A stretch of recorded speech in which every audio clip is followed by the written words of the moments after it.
எல்லோருக்கும் வணக்கம். அண்மையில் கனடாவில் அதிகரித்துள்ள வன்முறைகள், குற்றச்செயல்கள் பற்றி தான் இன்றைக்கி பார்க்க போகிறேன். சரி, வீடியோக்கு போக முன்னே மறக்காமல் சப்ஸ்கிரைப் பண்ணிவிட்டு வீடியோவுக்கு வாங்க. மறக்காமல் லைக் பண்ணுங்கள். வாங்க வீடியோக்கு போகலாம்.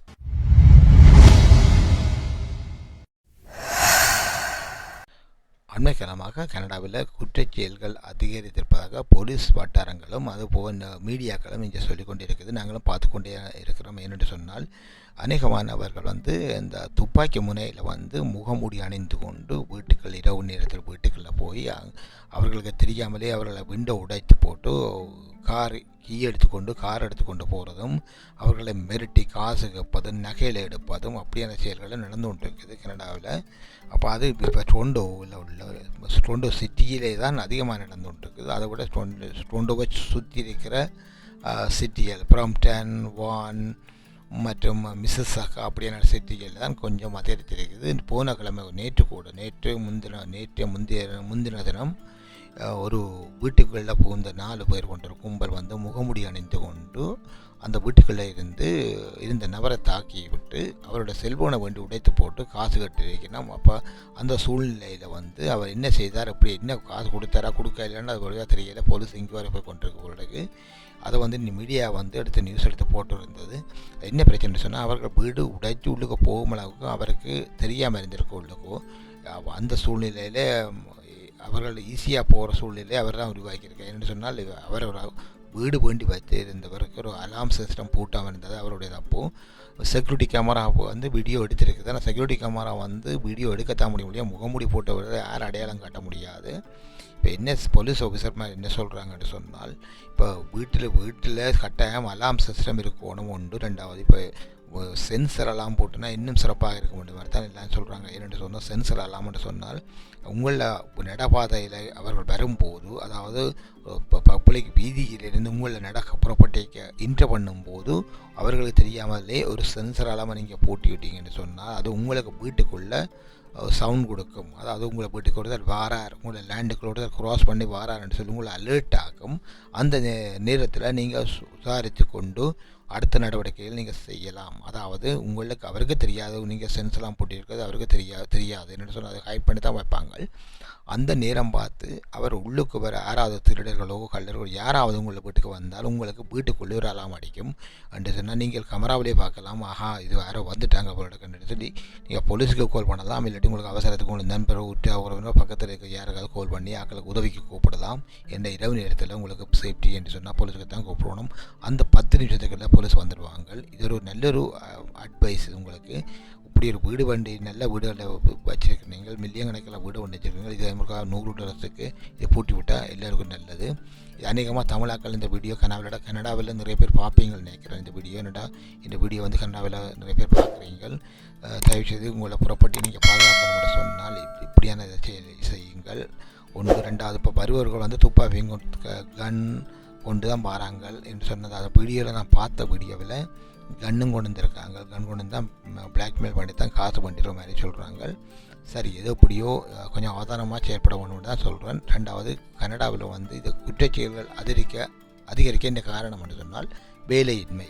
இப்போ நிறைய பேர் வேலை இல்லாதவர்கள் தான் இப்படியான வேலை செய்கிறார்கள். கார்களை எடுத்து காரை கொண்டு பார்ட்ஸுக்கு விற்கிறதும், அதுபோக ஒரு காரை களவெடுத்து அந்த காரை கொண்டு குற்றச்செயலில் பயன்படுத்துவதும், அது போலீஸ் அந்த காரை ரேஸ் பண்ணி பார்க்கும்போது நம்பர் பிளேட் எல்லாம் பார்க்கும்போது வேறு ஒரு கார் களவு போன காரைத்தான் அவர்கள் யூஸ் பண்ணுறார்கள். அப்போ அது பிடிக்கிறது கஷ்டம்.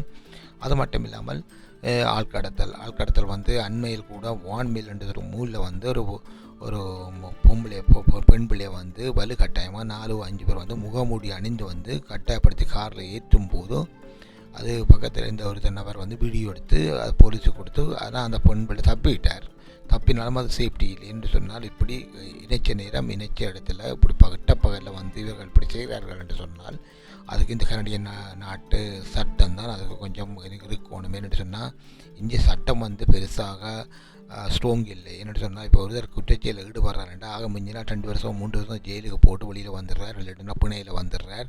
அப்போ திருப்பி அவர் வெளியில் திருப்பி குற்றச்செயலில் ஈடுபடுறதும் போகிறதும் வரதுமாக தான் இருக்குது. இதை ஒன்டாரியோ மாகாண அரசு மத்திய அரசு, அதாவது என்ன சொல்கிறது, இவங்க கவர்மெண்ட்டுக்கு கனடா கவர்மெண்ட்டுக்கு வந்து ரிக்வெஸ்ட் பண்ணியிருக்கு போராட்டக்கு இதை கொஞ்சம் கொஞ்சம் சட்டத்தில் கொஞ்சம் திருத்தம் கொண்டுறணுமென்ற மாதிரி ஒன்றாரியோ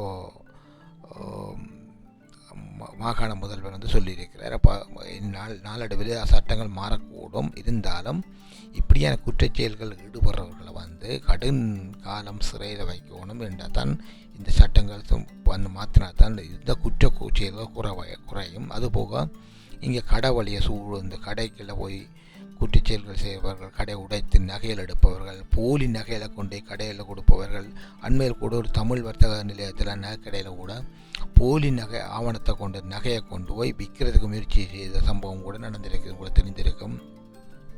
அது மார்க்கத்தில் ஒரு கடையில் வந்து தமிழாக்கள்லாம் கொண்டு இந்த நகையை வந்து போலியான நகையை கொண்டு போய் கொடுத்து விற்கிறதுக்கு பண்ணும்போது அது போலின்னு சொன்னால் உள்ளுக்கு இரும்பு வெளியில் தங்கம் பூசினா இதை கொண்டு விற்கிறதுக்கு பண்ணி அது அவர்கள் தெரிந்தபடியால் அதில் இந்த ஒரு என்னென்னு சொல்கிறது உஷாராகி அதை வந்து அவர்கள் தடுத்திருக்கிறார்கள். போலீஸுக்கிட்ட போன போது போலீஸ் வந்து அவர்களிடம் குற்றவாளி என்று கருத முடியாமல் போட்டது. என்று சொன்னால் குற்றவாளி வந்து தான் விற்க வரையில்லை, டெஸ்ட் பண்ணத்தான் வந்தவன்ட்டு சொல்லி அவர் எஸ்கேப் ஆகிட்டார். இருந்தால் அது தமிழ் ஆக்கள் தான்.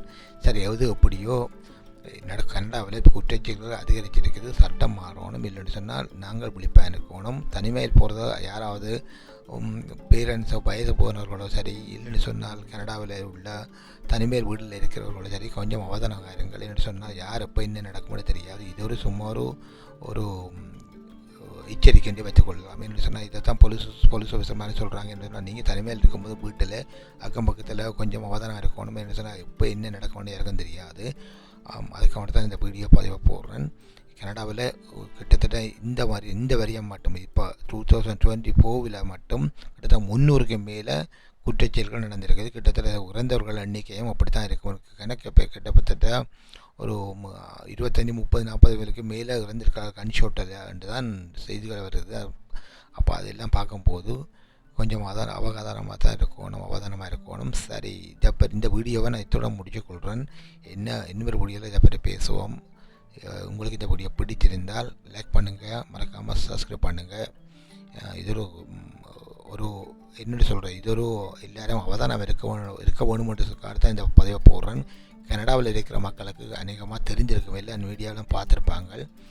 சில பேர் இது பார்க்காம இருக்கலாம், அதுக்காக தான் சொல்கிறேன். எல்லாருக்கும் இது பிரயோஜனப்படும் தான் இந்த வீடியோ. ஓகே, இதோ போல இன்னொரு வீடியோவில் சந்திப்போம். அது வரைக்கும் நன்றி, வணக்கம், பாய்.